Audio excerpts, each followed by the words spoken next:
नमस्कार दोस्तों, स्वागत है आपका हमारे YouTube चैनल फ्री एजुकेशन में। दोस्तों, जनरल साइंस यानी कि सामान्य विज्ञान की मोस्ट इंपोर्टेंट 500 क्वेश्चन की हमारी सीरीज चल रही है और इस क्वेश्चन सीरीज का हम 6वां पार्ट लेकर आए हैं। इससे पहले हम 5 पार्ट बना चुके हैं और इस वीडियो लेक्चर में हमने वही क्वेश्चन सेलेक्ट किए हैं जो आपके एग्जाम की दृष्टि से महत्वपूर्ण हो और परीक्षा में बार बार पूछे गए हों, और इन क्वेश्चन को हम बिल्कुल डिटेल में विथ एक्स्ट्रा फैक्ट के साथ में हल करेंगे। तो चलिए शुरू कर लेते हैं।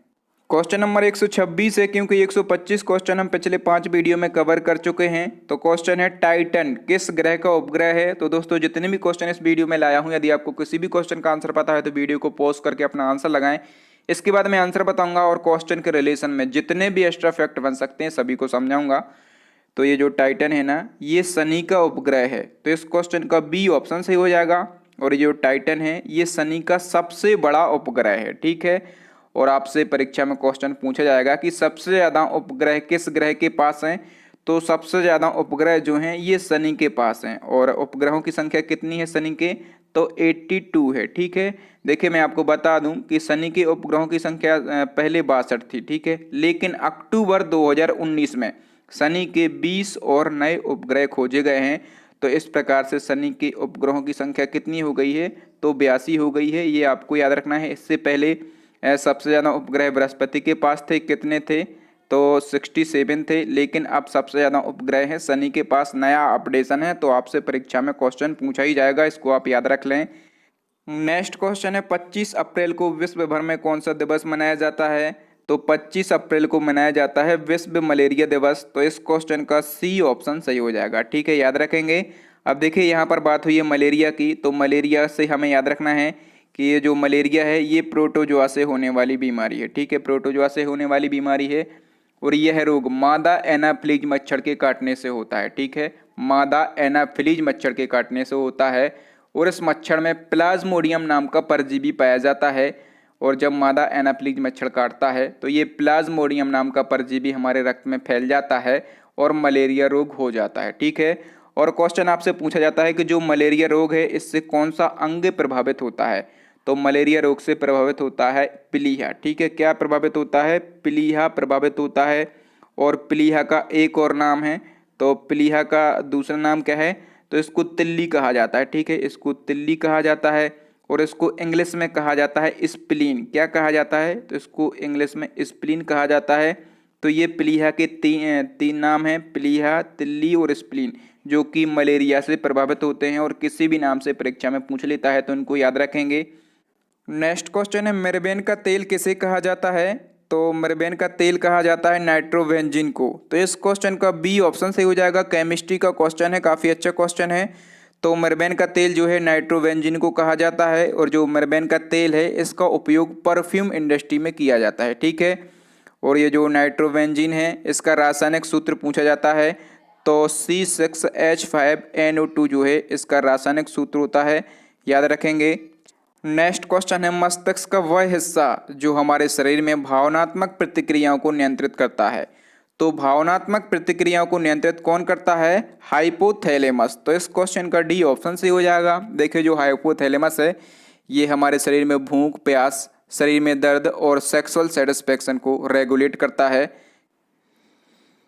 नेक्स्ट क्वेश्चन है भूविज्ञान अध्ययन केंद्र किस स्थान पर स्थित है। तो भूविज्ञान अध्ययन केंद्र जो है ये केरल के तिरुवनंतपुरम में स्थित है। तो इस क्वेश्चन का सी ऑप्शन से हो जाएगा। भूविज्ञान अध्ययन केंद्र, इसकी स्थापना कब की गई थी, तो इसकी स्थापना की गई थी 1978 में, और ये केरल के तिरुवनंतपुरम में स्थित है। नेक्स्ट क्वेश्चन है निम्न में से कौन प्रोटीन संश्लेषण में भाग लेता है। तो प्रोटीन संश्लेषण में भाग लेता है राइबोसोम। तो इस क्वेश्चन का बी ऑप्शन सही हो जाएगा। जो राइबोसोम है ये हमारी कोशिका में पाए जाने वाले सूक्ष्म कण होते हैं, ठीक है। और इन राइबोसोम को प्रोटीन फैक्ट्री कहा जाता है। प्रोटीन फैक्ट्री किसे कहा जाता है, राइबोसोम को कहा जाता है, क्योंकि इनका निर्माण जो है प्रोटीन से होता है। और क्वेश्चन पूछा जाए कि राइबोसोम की खोज किसने की थी, तो जॉर्ज पैलेड ने, ठीक है। जॉर्ज पैलेड नाम का एक वैज्ञानिक था, इसने 1950 में राइबोसोम की खोज की थी।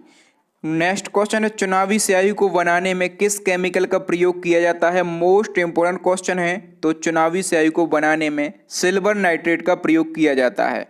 तो इस क्वेश्चन का सी ऑप्शन सी हो जाएगा। और जो सिल्वर नाइट्रेट है इसका केमिकल फॉर्मूला पूछा जाता है, ये आपको याद रखना है, AgNO3 इसका केमिकल फॉर्मूला होता है। और देखिए होता क्या है, जब चुनाव अधिकारी उंगली पर स्याही लगाता है तो जो सिल्वर नाइट्रेट है, ठीक है, ये सिल्वर नाइट्रेट क्या करता है, तो ये हमारे शरीर में उपस्थित नमक के साथ मिलकर सिल्वर क्लोराइड बनाता है। ठीक है, क्या बनाता है, ये सिल्वर क्लोराइड बनाता है। और सिल्वर क्लोराइड की विशेषता होती है कि ये पानी में और साबुन में आसानी से नहीं धुलता। ठीक है, इसलिए जो उंगली पर निशान लगाया जाता है ये काफ़ी लंबे समय तक नहीं मिटता। नेक्स्ट क्वेश्चन है, चुनावी स्याही बनाने वाली कंपनी MBPL कहाँ स्थित है। तो चुनावी स्याही कौन सी कंपनी बनाती है, MBPL बनाती है। और ये जो कंपनी है ये मैसूर में स्थित है। तो इस क्वेश्चन का ए ऑप्शन सही हो जाएगा। MBPL कंपनी का फुल फॉर्म है मैसूर एंड वार्नेस लिमिटेड। ठीक है, और इसकी स्थापना कब हुई थी, तो इस कंपनी की स्थापना हुई थी 1937 में। और ये कंपनी जो है केवल चुनाव से जुड़ी एजेंसियों को ही ये स्याही सप्लाई करती है। और एक और क्वेश्चन पूछा जाता है कि जो स्याही है इसको भारतीय चुनाव में शामिल करने का श्रेय किस चुनाव आयुक्त को दिया जाता है। तो देखिए पहले चुनाव आयुक्त कौन थे, सुकुमार सेन। ठीक है, सुकुमार सेन जो हैं ये पहले चुनाव आयुक्त थे और इन्हीं को इस स्याही को भारतीय चुनाव में शामिल करने का श्रेय दिया जाता है। नेक्स्ट क्वेश्चन है, प्रथम विश्व युद्ध में निम्न में से किस गैस का रासायनिक शस्त्र के रूप में प्रयोग किया गया था। तो जब फर्स्ट वर्ल्ड वार हुआ था तो मस्टर्ड गैस का प्रयोग किया गया था रासायनिक शस्त्र के रूप में। तो इस क्वेश्चन का सी ऑप्शन सही हो जाएगा। जो मस्टर्ड गैस है इसको सल्फर मस्टर्ड के नाम से भी जाना जाता है। ठीक है, इसको सल्फर मस्टर्ड के नाम से भी जाना जाता है। और इस गैस के प्रयोग से इंसान पूरी तरह से मरता नहीं है लेकिन अपंग हो जाता है। ठीक है, और इसी का प्रयोग किया गया था फर्स्ट वर्ल्ड वार में केमिकल शस्त्र के रूप में। नेक्स्ट क्वेश्चन देख लेते हैं, क्वेश्चन नंबर 135 है, किस विटामिन को हार्मोन्स भी कहा जाता है। तो हार्मोन्स कहा जाता है विटामिन डी को। ठीक है, विटामिन डी को हार्मोन्स भी कहा जाता है, याद रखेंगे। और विटामिन डी का रासायनिक नाम क्या है, तो कैल्सीफेरॉल इसका रासायनिक नाम है। और इसकी कमी से कौन सा रोग होता है, तो इसकी कमी से रिकेट्स रोग होता है। ठीक है, और जो विटामिन डी है ये सूर्य के प्रकाश से मिलता है, सभी लोग जानते हैं। नेक्स्ट क्वेश्चन है, प्रोटीन की कमी के कारण निम्न में से कौन सी बीमारी होती है। तो प्रोटीन की कमी से कौन सी बीमारी होती है, तो क्वाशीयोरकोर जो बीमारी है ये प्रोटीन की कमी से होती है। एक्चुअल में बच्चों के आहार में यदि प्रोटीन की कमी हो जाए तो ये क्वाशीयोरकोर नाम की बीमारी हो जाती है। ठीक है, और यहाँ पर ये जो गवाइटर लिखा है ये क्या है, तो देखिए घेंगा है ना, और ये आयोडीन की कमी से होता है। और जो एनीमिया लिखा है ये क्या है, तो ये विटामिन B12 की कमी से होता है। ठीक है, विटामिन B12 की कमी से होता है ये एनीमिया रोग। और ये जो ब्रोंकाइटिस लिखा है, ठीक है, ये ब्रोंकाइटिस क्या है, तो देखिए वायरस के संक्रमण से होने वाली बीमारी है। और इसमें क्या होता है, तो इसमें सांस लेने में समस्या होती है। नेक्स्ट क्वेश्चन है, किस शैवाल या फिर शैवाल को एल्गी भी कहा जाता है। तो किस एल्गी से आयोडीन प्राप्त होती है, तो आयोडीन प्राप्त होती है लेमिनेरिया एल्गी से। तो इस क्वेश्चन का बी ऑप्शन से हो जाएगा। या फिर लेमिनेरिया एल्गी जो है इसको ब्राउन एल्गी कहा जाता है। ठीक है, इसको क्या कहा जाता है, तो इसको ब्राउन एल्गी भी कहा जाता है। नेक्स्ट क्वेश्चन है, कम तापमान को मापने वाले यंत्र को क्या कहा जाता है। तो कम तापमान यानी कि लो टेम्परेचर को मापने वाले यंत्र को कहा जाता है क्रायोमीटर। तो इस क्वेश्चन का ए ऑप्शन सही हो जाएगा। ये लो टेम्परेचर को मापता है और ये जो यंत्र है इससे -1000 डिग्री केल्विन तक तापमान मापा जा सकता है। ठीक है, और क्वेश्चन पूछा जाता है कि हाई टेम्परेचर को मापने वाला यंत्र कौन सा है। तो जो पायरोमीटर है इससे हाई टेम्परेचर मापते हैं। नेक्स्ट क्वेश्चन देख लेते हैं, नंबर 139 क्वेश्चन है, वे पौधे जो नमक युक्त मिट्टी में उगते हैं उनको क्या कहा जाता है। तो नमक युक्त मिट्टी में उगने वाले पौधों को कहा जाता है हेलोफाइट पौधे। तो इस क्वेश्चन का सी ऑप्शन सही हो जाएगा। और जो जेरोफाइट पौधे हैं ये क्या कहलाते हैं, तो कम पानी में उगने वाले पौधों को जेरोफाइट पौधे कहा जाता है। और हाइड्रोफाइट पौधे ये क्या होते हैं, तो केवल पानी में उगने वाले पौधे। ठीक है, ऐसे पौधे जो केवल पानी में उगते हैं उनको हाइड्रोफाइट पौधे कहा जाता है। ठीक है, तो तीनों चीज़ें आपको याद रखना है। हेलोफाइट जो पौधे हैं ये ऐसे पौधे जो नमक युक्त मिट्टी में उगते हैं उनको हेलोफाइट कहते हैं। और जेरोफाइट किसको कहते हैं, जो कम पानी में उगते हैं। और हाइड्रोफाइट किसको कहते हैं, जो केवल पानी में उगते हैं। नेक्स्ट क्वेश्चन है, किस उर्वरक में मिट्टी के पीएच मान को कम करने की क्षमता होती है। तो मिट्टी के पीएच मान को कम करने की क्षमता होती है पोटाश म्यूरेट में। तो इस क्वेश्चन का डी ऑप्शन से हो जाएगा। जो पोटाश म्यूरेट है इसका उपयोग पौधों की वृद्धि और विकास के लिए किसान उर्वरक के रूप में करते हैं, ठीक है। और पोटाश म्यूरेट मिट्टी के पीएच मान को कम करने की क्षमता रखता है और इससे मिट्टी अधिक अम्लीय हो जाती है, ठीक है, अधिक अम्लीय हो जाती है यदि आप पोटाश म्यूरेट उर्वरक का उपयोग करते हैं तो। नेक्स्ट क्वेश्चन है, सौर ऊर्जा को विद्युत ऊर्जा में बदलने वाले यंत्र को क्या कहा जाता है? तो सौर ऊर्जा यानी कि सोलर एनर्जी, ठीक है। और सोलर एनर्जी को इलेक्ट्रिक एनर्जी में कौन बदलता है? तो फोटोवोल्टिक सेल बदलते हैं। तो इस क्वेश्चन का बी ऑप्शन सही हो जाएगा। जो सोलर एनर्जी है ये हमें सूर्य से प्राप्त होती है और इस एनर्जी को इलेक्ट्रिक एनर्जी में कौन बदलता है? तो फोटोवोल्टिक सेल बदलते हैं। नेक्स्ट क्वेश्चन है, रक्त के निर्माण की प्रक्रिया को क्या कहा जाता है? तो रक्त के निर्माण की प्रक्रिया को कहा जाता है हीमोपोइसिस, ठीक है, हीमोपोइसिस कहा जाता है रक्त के निर्माण की प्रक्रिया को। दोस्तों मैं आपको बता दूं कि वीडियो के लास्ट में हम फटाफट से सभी क्वेश्चन का रिवीजन करेंगे जिससे कि सारे क्वेश्चन एक बार में इसी वीडियो में आपको याद हो जाएं। नेक्स्ट क्वेश्चन है, किस अभिक्रिया द्वारा पौधों में ऑक्सीजन बाहरी वातावरण से कोशिकाओं में पहुंचती है?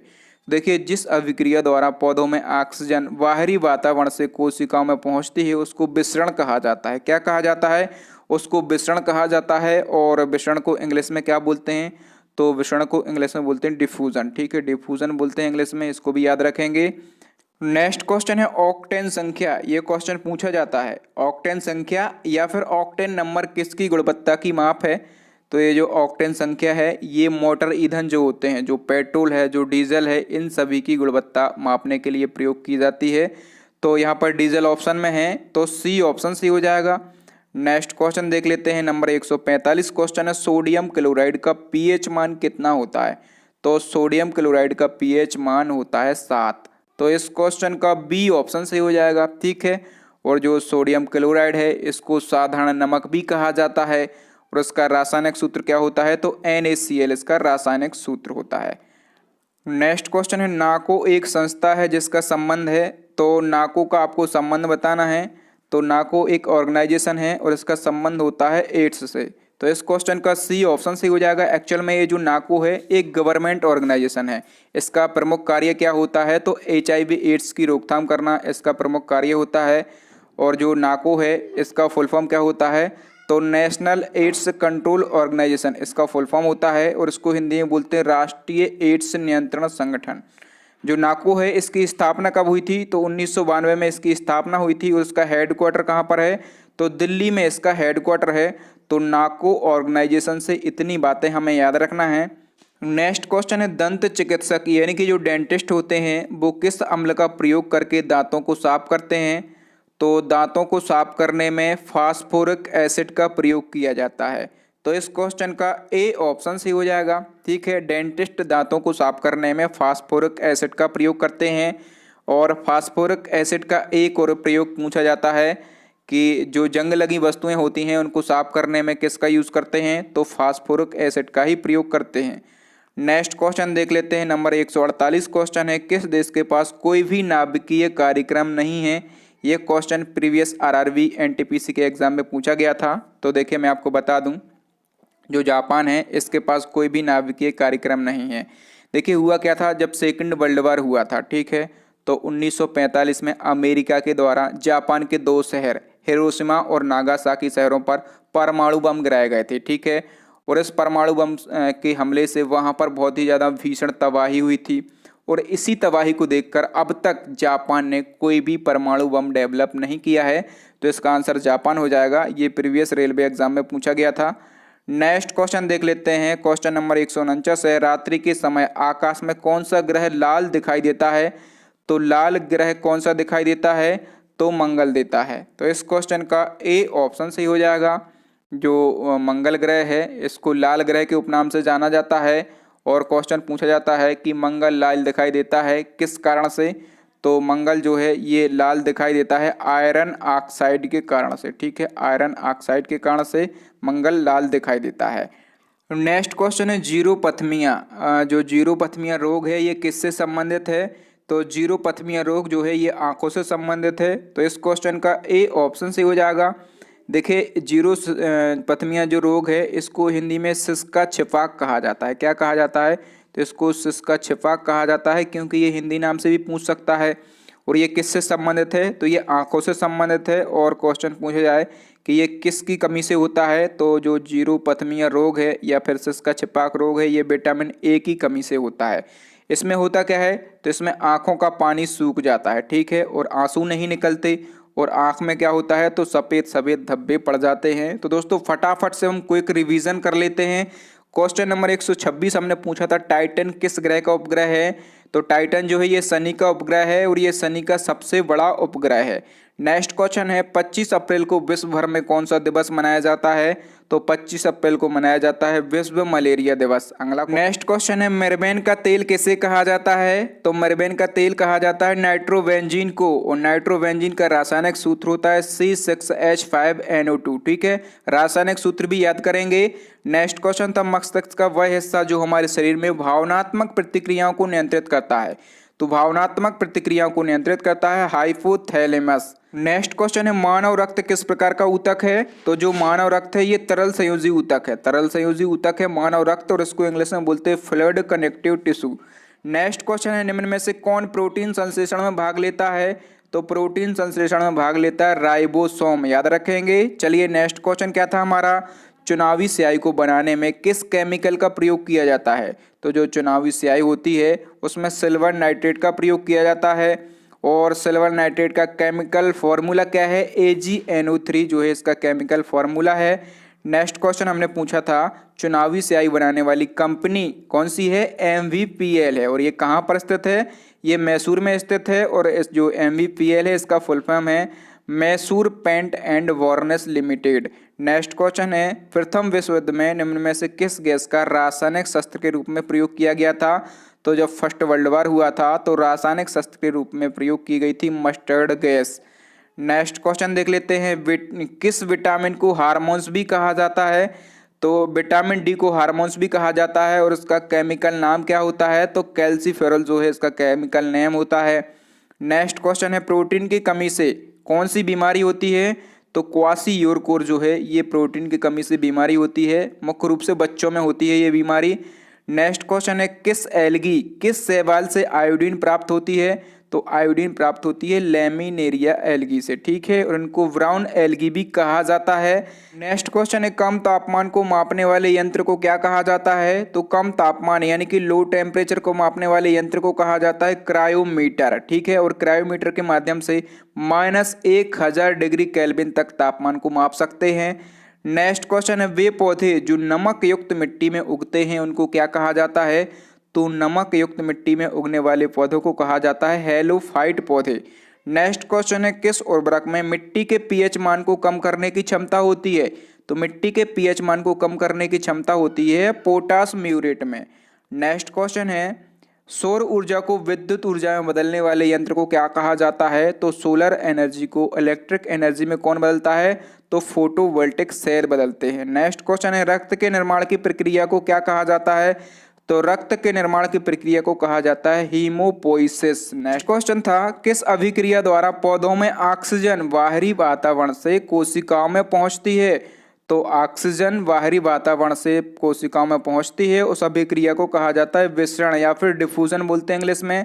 नेक्स्ट क्वेश्चन था हमारा ऑक्टेन संख्या यानी कि ऑक्टेन नंबर किसकी गुणवत्ता की माप है, तो जो मोटर ईंधन होते हैं डीजल पेट्रोल, ठीक है, तो इनकी गुणवत्ता ऑक्टेन नंबर के माध्यम से निकालते हैं। नेक्स्ट क्वेश्चन है सोडियम क्लोराइड का पीएच मान कितना होता है, तो सोडियम क्लोराइड यानी कि NaCl का पीएच मान कितना होता है, 7 होता है। नेक्स्ट क्वेश्चन है नाको एक संस्था है जिसका संबंध किससे है, तो नाको का संबंध है एड्स से, ठीक है, और नाको एक गवर्नमेंट ऑर्गेनाइजेशन है जिसका हेडक्वार्टर न्यू दिल्ली में है। नेक्स्ट क्वेश्चन है दंत चिकित्सक यानी कि जो डेंटिस्ट होते हैं वो किस अम्ल का प्रयोग दांतों को साफ करने में करते हैं, तो फास्फोरिक एसिड का प्रयोग डेंटिस्ट दांतों को साफ करने में करते हैं।